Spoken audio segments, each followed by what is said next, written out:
Boa noite. Nesse trabalho vamos falar um pouco sobre a glicólise ou respiração celular.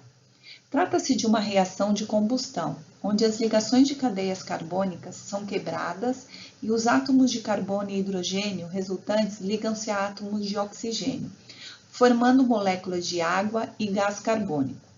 Traduzindo para uma forma mais fácil e compreensível, a respiração celular é uma reação de quebra de moléculas energéticas, como a glicose, açúcar presente em vários alimentos, para liberar a energia presente nas suas ligações químicas e transferindo para a moeda energética da célula, o ATP. A respiração celular é uma das vias metabólicas mais elegantes, majestosas e fascinantes na Terra. Ao mesmo tempo, ela é bem complicada. Felizmente, não é assustadora, uma vez que você a conhece. Vamos falar no próximo slide um resumo da glicólise.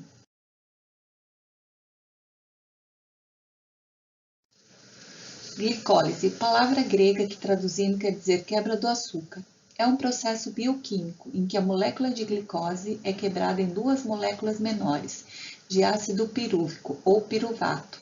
É um composto intermediário no metabolismo dos carboidratos. Nessa apresentação, nós vamos falar muito de ATP. O que é ATP? ATP é a sigla que denomina adenosina trifosfato.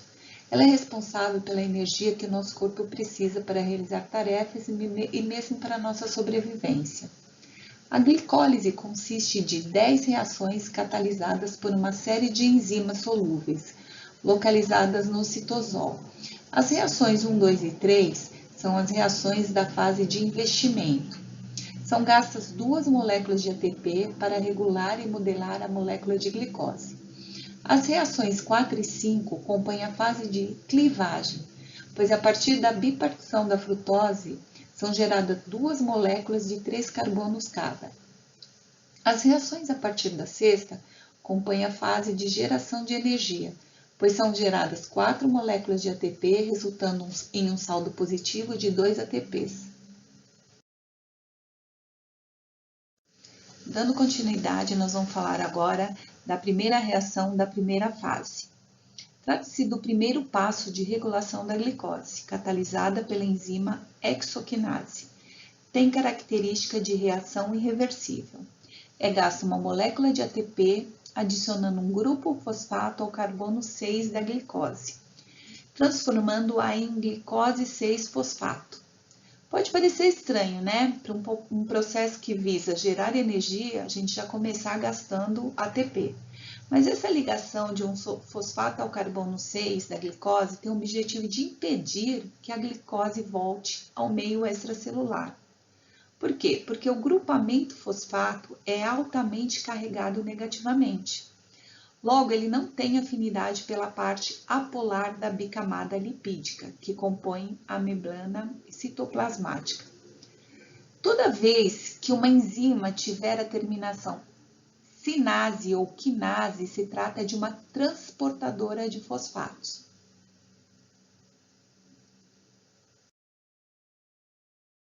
Temos agora, então, a segunda reação. Na segunda reação, a ação da enzima fosfoglicose isomerase transforma a glicose em seu isômero, a frutose. E quando falamos isômero, quer dizer que são duas moléculas com a mesma fórmula, que no caso é a C6H12O6, porém com estruturas tridimensionais diferentes, ou seja, a organização desses átomos é diferente.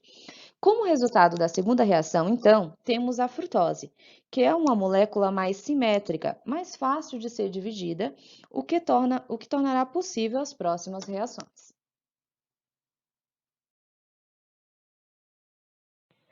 A terceira reação é a reação da fosforilação da frutose 6-fosfato em uma frutose 1,6-bifosfato.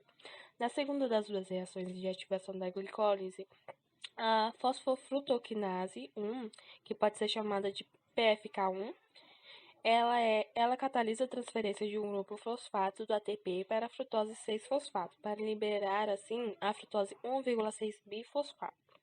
A reação da PFK1 é essencialmente irreversível e é o primeiro passo comprometido da via glicolítica, pois a glicose 6-fosfato e a frutose 6-fosfato podem ter outros destinos, mas a frutose 1,6-bifosfato é dirigida para a glicólise.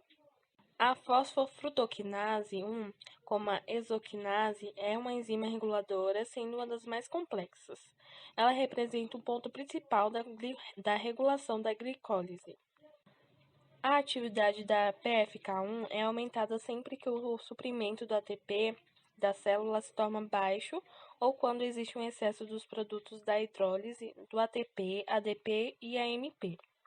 Essa enzima é inibida sempre que a célula tem amplo suprimento de ATP e quando ela está bem suprida de outros combustíveis, como os ácidos graxos. Em alguns organismos, a frutose 2,6-bifosfato é um potente ativador alostérico da fosfofrutoquinase 1. Essa reação ela pode ser resumida, pois ela é aclopada em hidrólise de ATP, constituído então o segundo gasto de energia, que é uma das principais características dela. É uma reação que não demanda trabalho e ela faz a regulamentação da glicólise. Bom, agora nós vamos falar da quarta reação ainda da primeira fase. Como nós dissemos na fase número 3, a molécula de frutose 1,6-bifosfato seria dividida ao meio. Dessa divisão resultaram-se duas moléculas, uma de dihidroxiacetona fosfato e outra de gliceraldeído 3-fosfato, ambas com 3 carbonos cada uma. A enzima que irá catalisar essa reação é a aldolase. Mas quem seguirá o caminho na glicólise seria o gliceraldeído 3-fosfato. Então, a enzima triose-fosfato isomerase acaba por transformar a dihidroxiacetona fosfato em gliceraldeído 3-fosfato. Por isso, a partir dessa etapa, tudo será em dobro, né? Então, os produtos serão em dobro. Aí, nós vamos entrar agora na segunda fase, que será a quinta reação. Agora estaremos na quinta reação da segunda fase. Então, a partir de agora, nós teremos duas moléculas. Então, a partir dessa etapa, dizemos que houve intervenção rápida de triose-fosfato, que transformou o dihidroxiacetona fosfato em gliceroideído 3-fosfato. Isso ocorre pela enzima triose-fosfato isomerose.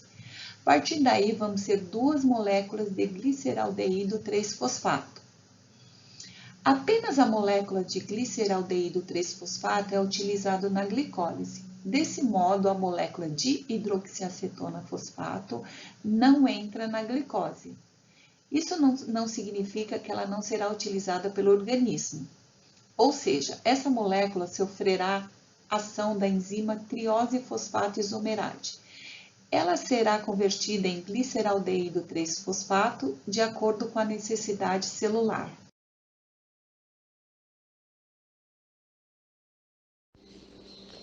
Bom, nessa reação são divididas em duas etapas. O gliceraldeído 3-fosfato, que é um dos açúcares com 3 carbonos na fase inicial, que acaba sendo oxidado. E a segunda parte, o NADH+, é reduzido para NADH+, em si e é exorgânica, liberando energia que é então usada para fosforilar a molécula, formando um 1,3 de bisfosfoglicerato.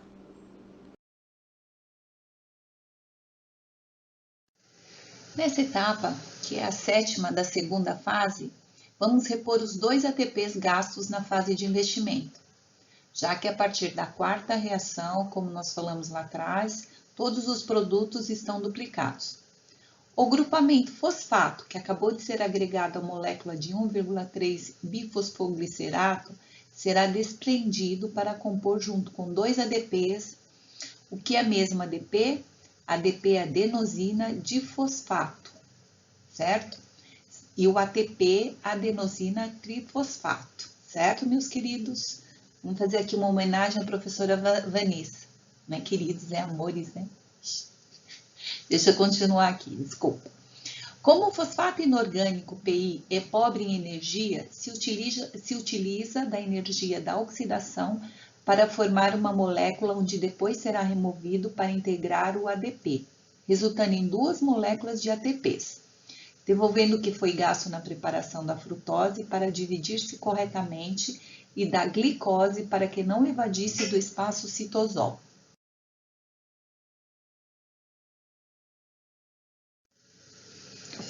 Oitava reação da segunda fase. A intenção agora é utilizar o grupamento fosfato restante nos 2,3-fosfogliceratos para produzir mais 2 ATPs.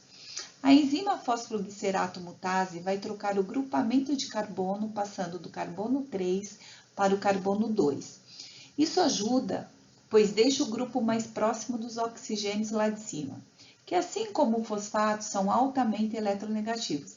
Isso cria uma repulsa, colocando a situação do fosfato mais favorável para a saída da estrutura. A nona reação ela é caracterizada pela desidratação do 2-fosfoglicerato em fosfoenopulvirato.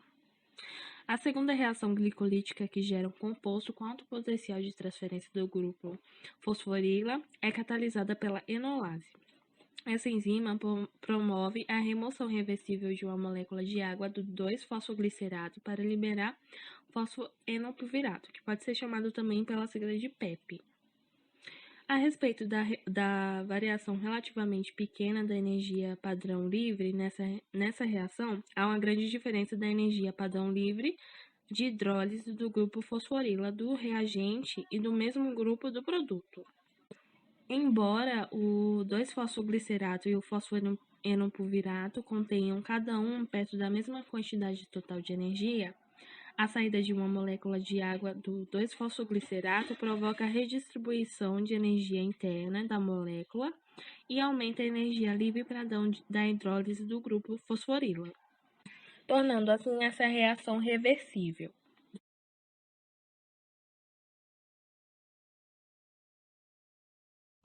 A décima e última reação. Reação esta que só é possível graças às reações 8 e 9, que facilitam para a saída do fosfato. Ou seja, na décima reação, o fosfoenopilvato ele perde o seu fosfato.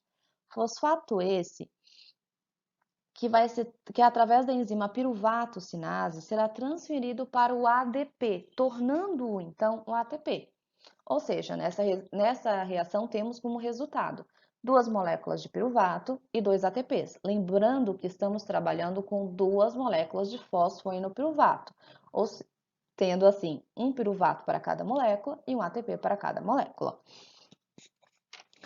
Sendo assim, na glicólise, a conversão de uma molécula de glicose, de 6 carbonos, em 2 moléculas de piruvato, de 3 carbonos, resultando em um saldo total da glicólise de 2 ATPs e 2 moléculas de NADH. São gerados no processo total da glicólise 4 ATPs, porém também são consumidos 2 ATPs, ficando então com saldo positivo de 2 ATPs e 2 NADH. Lembrando que a função do NADH é levar hidrogênios e elétrons para a cadeia respiratória produzir mais ATPs em outras etapas da respiração celular. E também o piruvato será utilizado posteriormente, no caso, no ciclo de Krebs. Podemos então resumir a glicólise em 3 momentos. A fase de investimento, que consiste nas reações 1, 2 e 3, onde há o gasto de ATPs, que é utilizado para a regulação e modelação da molécula de glicose. Temos a fase de clivagem, que, no caso, na fase 4, nós temos 2 tipos de moléculas. Nós teríamos a dihidroxiacetona e o gliceraldeído 3-fosfato. A reação ela vai seguir com o gliceraldeído 3-fosfato. Sendo assim, na quinta reação, que é a outra fase da clivagem, ele é convertido, o dihidroxiacetona, ele é convertido em gliceraldeído 3-fosfato. A partir de então, tudo acontece em dobro na reação e finaliza a fase de clivagem. Na fase de geração de energia, que é a partir da sexta reação, é onde nós temos a formação das 4 moléculas de ATP, resultando no nosso saldo final positivo de 2 ATPs e 2 NADHs, ou seja, resultando no processo completo da glicólise.